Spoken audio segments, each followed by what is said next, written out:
are very keen, is one of our strong intervention areas now. So we will start by Adelaja, who is the CEO of Fresh Direct in Nigeria.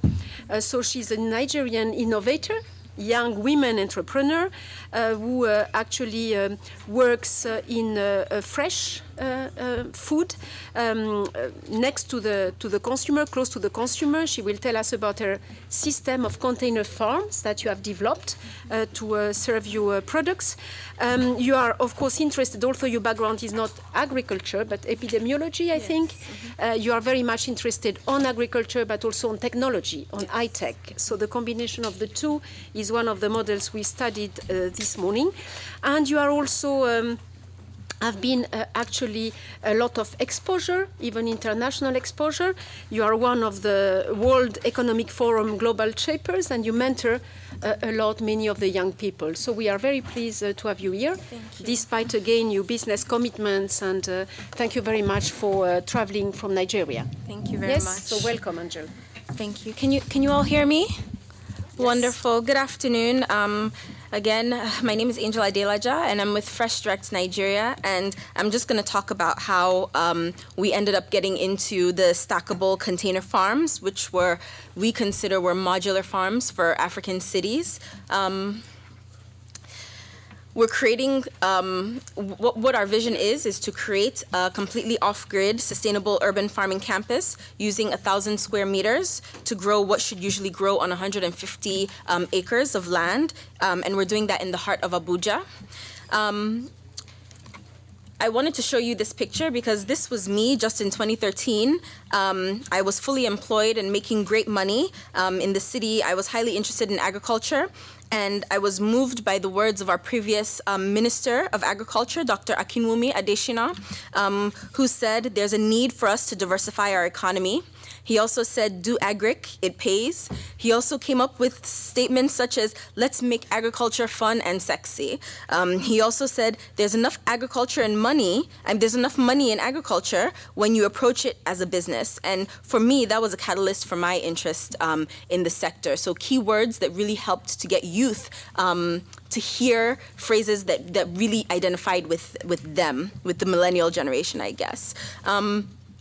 My first idea was to volunteer on other people's farms.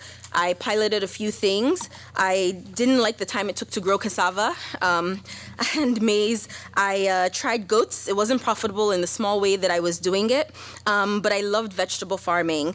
I loved how quickly the vegetables came up. I loved the fact that I could move from space to space, and so that's what I started investing in rural Oshun, but I faced a lot of challenges. And here, this is just a slide of some of the things that we face when it comes to food production, because when you think about the value chain for veggies at the time, most of our perishable products like the arugulas, the salad mixes, the spinaches, they were all being imported by some of the big chains. So it meant a high carbon footprint for these products. It meant that they got on a plane and then got on a truck and still faced the same issues of bad roads, maybe checkpoints, other things like that, that local farmers would face as well. And then when you look at the local farmers, they were stuck farming in rural areas. They were at the mercy of seasonality. And once they could harvest, they faced poor roads, high cost of transportation. It took them at least 3 hours to get to the market. And then we wanted to avoid all of this, if possible, and kind of get our products to market faster without losing 50% of our crops, as most farmers do post-harvest in Nigeria. And we wanted to find a solution that would help us so that we could farm year-round and reduce the loss during production, which was around 25% for our farmers. And once we knew that that was what we wanted to do, we just said, okay, let's try to focus on that. It wasn't something that happened instantly. It happened with us losing a lot of money first in the traditional farming method, and realizing that we've spent so much money, we have to find a way to recoup our costs. So for us, the solution was hydroponics. And we started by testing in my backyard. I called my plumber, who is now my partner, and we started building systems. Then it was from my backyard to my bedroom, where I made indoor systems, testing out different lighting and things like that. And then from there, it was, how do we do this on a larger scale? And we thought about greenhouses, we thought about other things, and we just realized that how do we get the same yield that or better yield? Because I think one of the things that we don't focus on, especially for African agriculture, is that we keep saying we have lots of land, but lots of land with the same minimal yield is not the solution. If we can focus on improving the yield on the lands that we have, then we're able to make impact, whether it's in the rural area or whether it's in the urban area. So for me, I chose, how do I improve that in the urban area? And so in my backyard, it worked. And we grew lettuce, cucumbers, tomatoes, a few other things in the homemade systems. And that was the handiwork of Google and a few volunteer moments on urban farms in Philadelphia, New Jersey, and New York. And then our second idea was, my partner works for Julius Berger. It's a construction company, and so he works in their plumbing section. And he said they always have containers coming in and out, and when they're done with them, they either discard them or they sell them. And we were thinking about, okay, so I designed the system to fit inside the container, and I said, can we do this?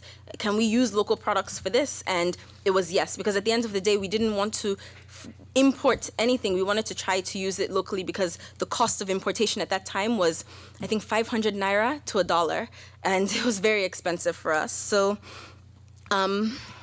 we now took an abandoned piece of land. We were able to trace it to the owner, who was nowhere near ready to build on the space. We did a 5-year-long lease, and the reality is that land in Nigeria, especially urban land, is expensive, especially for simple farming. When I went to the landlord, he looked at me like I was crazy. You want to use a land in the heart of Abuja for farming? He just thought I was a crazy person. We negotiated a price on the rent, and for me, the goal was, I need to make sure I can pay my rent, pay my staff, and still make a profit. So we had to find a way to maximize the yield, and for us, vertical farming was that solution. Using hydroponics and vertical farming within a shipping container, our container farms were able to grow directly in an urban area, and this meant production that was brought closer to market or at market with ease. We were able to rent a piece of land in the heart of Abuja that was less than 15 minutes away from most of our major grocery retailers and many restaurants, cafes, and hotels. We needed to remove all the trash from that empty plot, and we completed development of our first prototype in December 2015, with a harvest in January 2016. Our second container was developed in April 2016, and we had a makeshift greenhouse and a container that we used for storage. After that, we built a small team of 4. We trained 2 young women on hydroponic farming, and they learned pretty quickly, and I realized that it could scale if we could start targeting this as a job opportunity for urban youth from less privileged backgrounds, especially with the high rate of urban-rural migration. Many youth found themselves stuck in the city. Oh, okay. Sorry, I'll speak a little bit slower, which I'm not used to. Yes. So many of the youth, they end up finding themselves stuck in cities. They're usually either unskilled or underskilled, and they're limited with the types of jobs they can get. So for girls, it's usually house help, nanny, cooks. For guys, they could get jobs as cooks, but they can also get jobs loading taxis or working in construction. So they have a little bit more opportunities. They can get jobs as apprentices and things like that. And so we just kept working. You can see we just started adding more containers. That's my partner, Mr. Efe. He never thought that he would get into agriculture, but he is a farmer now. And growing our team and growing our veggies, our container at the end of the day cost about $1,000 with everything, and we were able to expand our locally made controlled environment, which eliminated the problems of traditional farming, such as pests, seasonality, and low yield. We were able to produce 15 times higher yield and reduce the time that it costs in traditional farming. And that was like about 3,000 veggies in just a 20-foot container. And we were growing mostly lettuce, but we did other things like kale, arugula, Swiss chard, and other items. And so for us, it was just this whole concept of modular farming, and we were close to our market. So we went one step at a time. We increased our staff strength to 12. We added a chicken house that holds up to 3,000 birds at a time. We have 4 fish ponds that now connect to our containers, and we upgraded to a fully ISO compliant 3-container kitchen with bubble washer, industrial salad spinner, salad dryer, package sealers, and more. Most of all, we were able to scale our customers, getting into 2 major grocery stores, 2 hotels, and over 7 different restaurants and cafes. We developed an online grocery store platform, and so that people can purchase our products, and we do delivery to them. That helped us to kind of mitigate this whole issue where, people would order, then you get there, and then they didn't want it again. But with the online platform, they pay online, so they at least know they have to collect, because I think for us at the time, online purchases were also something that we're getting people to get into and understand, especially for their groceries. We also had 2 delivery keke tricycles. They're like in other countries they call them tuk-tuk, I think, or something, but we call them keke, and we were able to get to our customers much faster as well. We even started a line of cold pressed juices as well, because we have the kitchen that can do much more with our products. We were able to start an urban farmers network, which is a community of urban farmers and ag enthusiasts to meet up, share information, ideas, work together, get training, and also to find markets. And we're over 200 strong in the group, using mostly WhatsApp to communicate daily. And we have monthly meetings and trainings on things ranging from hydroponic farming and urban garden planning to mushroom farming and livestock rearing in urban spaces. And one of our members is the SPAR franchise in Nigeria. Their general managing director of the entire group. He's on our platform because he took such an interest in what we were doing as urban farmers, and he saw the benefit of how SPAR in Nigeria could benefit from having a collective cooperative of farmers like this. So that's been very, very helpful to us as a group. So we've come a long way, but we've also experienced setbacks. Such include losing our office container with sensors, seeds, pumps, and other equipment to a fire. We've experienced Fulani cattle herders in the heart of our capital city, and we've had to put up a fence because of that. Other things that have become an issue are urban regulation and land use, especially when you need to get approvals. But I think the most difficult issue I will say and stress on is the issue of electricity. Because of the epileptic light situation in Nigeria, as a business owner, as a farmer, especially when you focus on this type of farming, you cannot function or scale your business without adequate electricity. And that's why in the beginning when we started, we didn't think about being off-grid, but now we've decided to say, okay, we can't rely on this feature, so we need to find a way to solve it ourselves. But this doesn't deter us from our goal. We envision a 100-container facility with indoor and outdoor grow spaces that fully maximize the land space. We want to turn 1,000 square meters into 150 acres worth of produce. And at the end of the day, we need to start from somewhere. So this is where we are at the moment.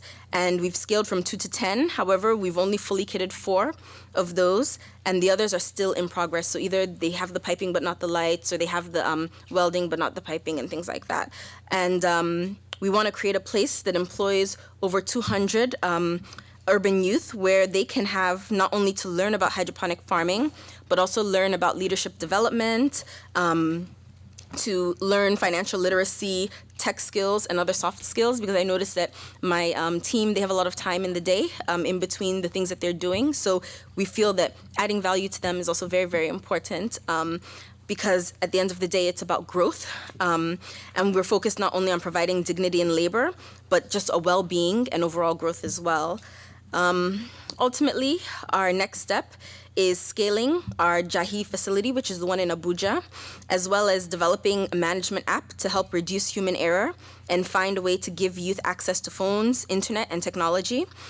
This would be able to, with the app, we'd be able to help Nigerians not only to grow the products, but for other Nigerians to also invest in each container, as well as support youth and urban farmers. Our app is currently in development, and it gives daily task reminders, measurement tools, crop inventory management, and aids interactive learning with troubleshooting and tutorials. This helps to keep youth from failing in an otherwise difficult sector, and through informed decision making with an extensive data on a variety of crops that the container can accommodate. On the other end, we have an interactive agricultural investment platform for those interested in sound and tested investments in the sector via Fresh Direct Container Farms.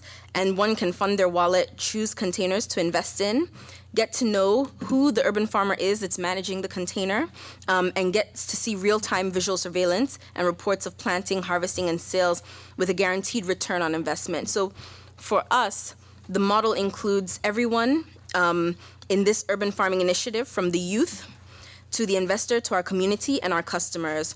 And I think that for us, it's a solution that Nigerian youth are looking for, and we hope that can scale to other African cities, maybe Lagos, maybe Dakar, Accra, Abidjan, Nairobi, as well as Addis Ababa. And our experience is just like as a small venture, because I think in many of the developed countries across Africa, we would be able to use this kind of technology to strengthen our African food systems. But I'm one of many. There's so many others who are doing work like this. Many of us are engaging youth through urban farming.